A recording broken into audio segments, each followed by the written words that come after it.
Fala pessoal, tudo bem com vocês? Estamos aqui de novo para mais um vídeo no Disparada. Dessa vez a gente vai comentar um assunto que ganhou bastante destaque nessa última semana, que foi a tentativa de destruição do Roger Waters, ex-baixista e vocalista do Pink Floyd. Nessa última semana o Roger foi acusado de apologia ao nazismo por conta de um uniforme usado em um show em Berlim. Isso gerou investigação até da polícia.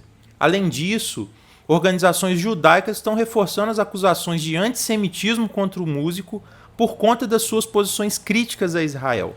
Tudo isso criou a tempestade perfeita para o seu cancelamento. Por conta disso, eu resolvi fazer esse vídeo explicando o que aconteceu e mais, explicando que tem algo muito mais profundo aí nessa tentativa de destruição do Roger Waters. O vídeo dessa semana é sobre isso.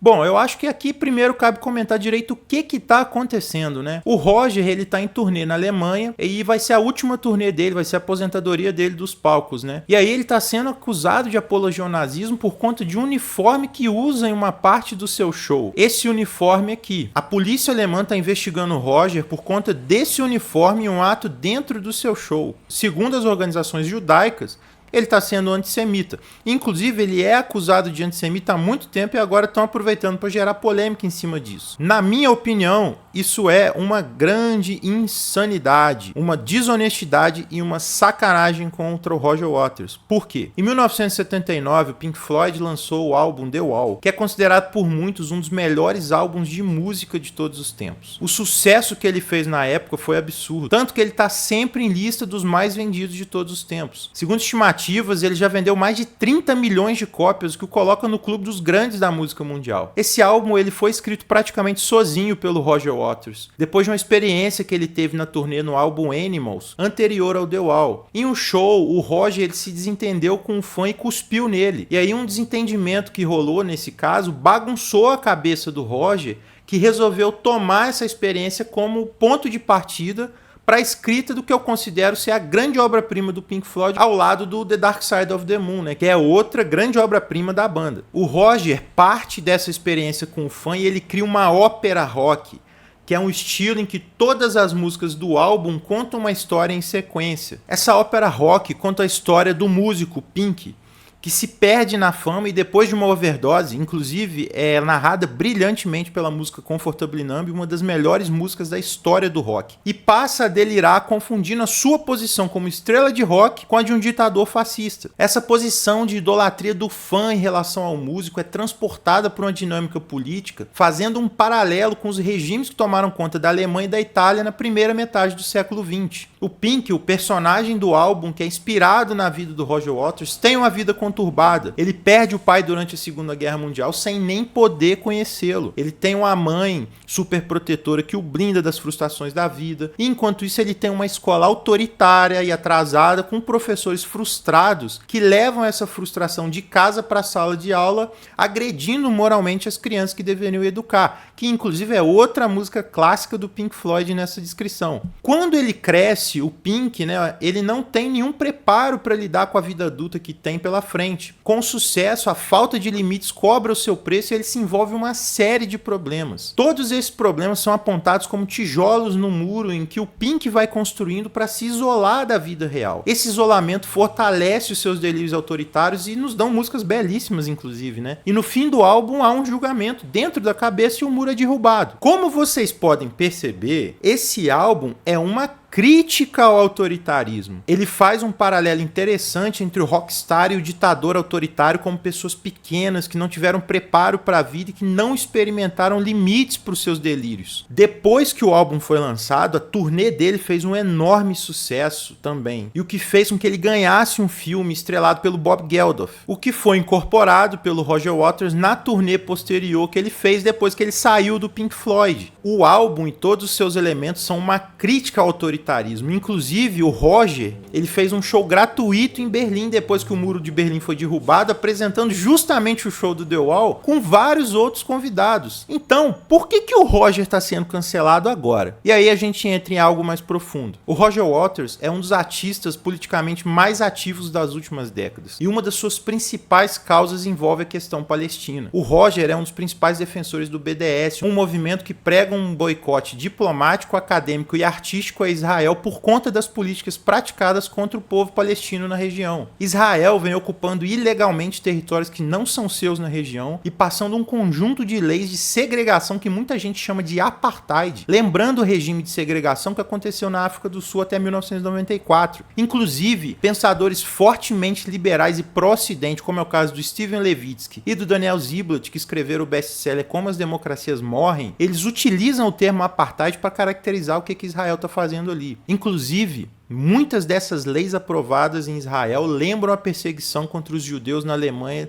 durante as décadas de 30 e 40 do século XX. O Roger abraça a causa palestina e usa sua influência para fazer com que artistas se recusem a tocar Israel em apoio ao boicote. Por conta dessa posição, o Roger é acusado de antissemita por anos por organizações judaicas. Mesmo assim, nunca chegaram a forçar a barra como agora. O que tem de novo? A guerra na Ucrânia. O Roger ele não comunga com as posições da OTAN em relação à guerra e isso é motivo de fúria. Assim que a guerra estourou, o Roger publicou uma carta em resposta aos questionamentos de uma fã ucraniana. Ele foi questionado sobre um suposto silêncio em relação à guerra da Ucrânia, sobre como isso seria incompatível com as suas letras pacifistas e anti-guerra. A resposta que ele deu foi antológica. Ele mostra que se posiciona contra a guerra na Ucrânia desde o primeiro momento e presta solidariedade ao povo ucraniano, condenando a invasão russa, mas aponta que a paz não é um objetivo da OTAN e que ele não vai levantar a bandeira da guerra como os falcões da guerra querem lucrar e ganhar em cima disso. Ele aponta todo o histórico da indústria da guerra, sobre como ela está lucrando com o conflito na Ucrânia, mostrando como o país do leste europeu é um peão nesse jogo geopolítico atual e que está sendo usado pelas potências ocidentais. Ele mostra que as potências ocidentais estão estimulando a guerra mesmo sabendo que isso pode destruir a Ucrânia. Além disso, ele lembra a fã as relações do exército ucraniano com elementos neonazistas, lembrando, por exemplo, sobre o batalhão Azov e outros. Nesse pronunciamento, ele não alivia para o Putin. Ele chama ele de gangster, mas ele não alivia para ninguém. Ele chama o Putin de gangster, ele chama o Obama de gangster, ele chama Hillary Clinton de gangster e lembra todas as guerras que eles fizeram no Oriente Médio, a invasão do Iraque do Bush e por aí vai. E aí, a gente pode responder, é isso que fez ele ser cancelado. O seu posicionamento em relação à questão palestina, mais o seu posicionamento crítico em relação à OTAN na guerra da Ucrânia, fez essa operação de destruição ter sido montada. O uniforme, a performance artística é apenas um elemento para ser justificado nesse processo de destruição. E isso precisa ficar claro. O cancelamento não veio pelo que ele fez, mas pelo que defende por quem ele é. Nesse caso, ainda tem um outro elemento que tem que ser discutido aqui, que vai além do caso do Roger Waters. Essa tentativa de destruição do Roger Waters é um absurdo e muita gente percebeu isso. Inclusive, muita gente que é fã do Pink Floyd, como eu, ficou revoltada. Agora, o que pouca gente percebeu foi o seguinte: o modus operandi desse cancelamento é exatamente o mesmo do cancelamento de outras figuras. Inclusive, eu me arrisco a dizer que muita gente que achar absurdo o que fazem com o Roger, aplaudem o que fazem com outras pessoas. E aqui eu vou lembrar um outro caso de cancelamento que acontece no Brasil recentemente. E não, eu não vou falar do humorista, eu vou falar aqui do jornalista Glenn Greenwald. Não é novidade para ninguém que o Glenn Greenwald pode ser considerado um dos recordistas de cancelamento na política brasileira nos últimos anos, né? As suas críticas à atuação do Alexandre de Moraes, a sua defesa da versão americana da liberdade de expressão, que eu discordo inclusive, defendendo publicamente figuras como o Monark, que foram execradas pela opinião pública, lhe renderam uma espécie de lugar especial no livro negro daqueles nobres guerreiros que estão salvando a democracia na internet, uma fauna cada vez mais presente no debate político brasileiro. O argumento ou esboço de argumento é simples. O Glenn Greenwald se perdeu completamente defendendo as teses da extrema-direita. Por conta disso, os mesmos que fizeram atos públicos de apoio quando o Glenn revelou os podres da Lava Jato, essenciais para anularem as condenações do Lula, agora estão se sentindo autorizados a destilar todo o seu amor exigente contra ele nesse novo momento onde a democracia brasileira foi salva. Porém, eles não perceberam que houve uma mudança brusca na dinâmica política brasileira. E eles ainda não perceberam que quem mudou foram eles. Pelo menos desde o período Bush, o Glenn Greenwald está sempre ao lado da trincheira antissistema.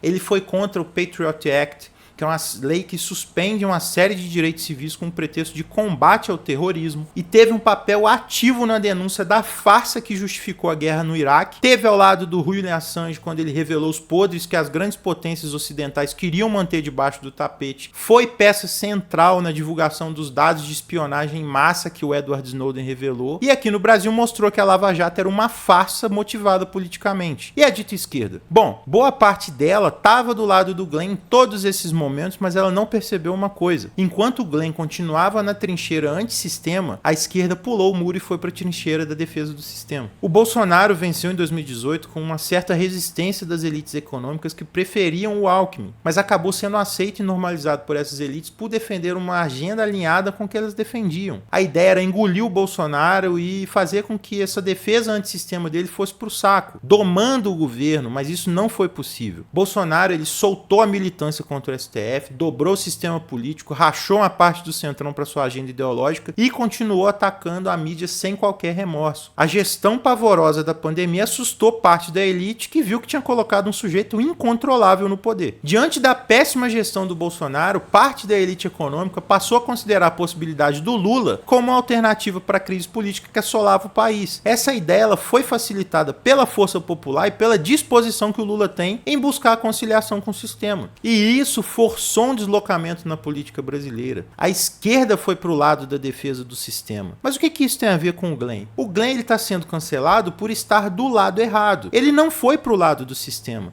E é justamente isso que está dando nó na cabeça das pessoas, inclusive as que se identificam como esquerda. A gente está vendo agora o surgimento de uma direita antissistema com uma retórica que lembra em alguns momentos a postura antissistema que a própria esquerda teve no passado. E aí é importante ressaltar que a esquerda está tendo dificuldade em lidar com essa nova realidade, já que ela mudou de posição e agora é vista como uma representante do sistema. O problema das críticas e dos ataques ao Glenn Greenwald, por exemplo, é que a esquerda, como fiadora do sistema, passou a rejeitar a extrema-direita e o seu discurso antissistema, sem saber lidar com uma extrema-direita que adota uma postura semelhante à que a própria esquerda adotou no passado em relação ao sistema. E aí é bom lembrar que quem ia para a porta de casa de ministro do STF fazer protesto até bem pouco tempo no Brasil era a esquerda e não o bolsonarismo. Vejam, a questão do cancelamento não é o que é dito, mas quem diz. Na quadra atual da história, estar ao lado de uma posição antissistema envolve estar contra a maioria da galera que adora um cancelamento na internet. E isso tem a ver tanto com o Roger Waters como com o Glenn Greenwald, que inclusive estão juntos numa série de questões. As pessoas não perceberam ainda que está acontecendo um deslocamento interessante na política, em que a esquerda está cada vez mais entrincheirada em uma posição pró-sistema. Isso envolve tentativas de cancelamento que eu descrevi aqui. Eu me arrisco a dizer que ainda há um elemento psicológico nisso. A esquerda ela não quer se ver no espelho como defensora do sistema e procura elementos mínimos para simular uma resistência, totalmente fictícia, óbvio, na arena pública. Isso envolve uma espécie de raiva internalizada, até subconsciente, envolvendo a própria rendição, enquanto outros continuam defendendo as causas que sempre defenderam nas suas vidas, para além da estética e da lacração das redes sociais. Em suma, seja o Roger Waters, seja o Glenn Greenwald, quem mudou de posição nesse jogo. E é isso, pessoal. Grande abraço para todo mundo. Eu gostaria de pedir a vocês para se inscreverem aqui no canal do Disparada, deixarem o sininho ativado e deixarem o like nesse vídeo e compartilhar com seus amigos. Convido também a acompanharem outros programas do Disparada. E quero destacar aqui a edição especial do Questão Nacional que entrevistou o professor Mangabeira Unger. O link está aqui na descrição e vale muito a pena. Eu vou deixar aqui também o meu canal para que vocês possam me acompanhar lá também. E aí, aproveitando essa questão do cancelamento, eu deixo o convite para vocês que amanhã, às 20 horas, aqui no Disparada, vai ter entrevista com a jornalista Madeleine Lasco, no Disparate, que é o podcast do Disparada. Na segunda-feira, às 20 horas, tem o Massa Crítica com o Tamir Felipe e o Fausto Oliveira, e a gente se encontra sempre às quarta-feiras, ao meio-dia, aqui no Disparada com o nosso É Sobre Isso. Grande abraço e eu espero que a gente derrube esse muro que separa as pessoas do bom senso.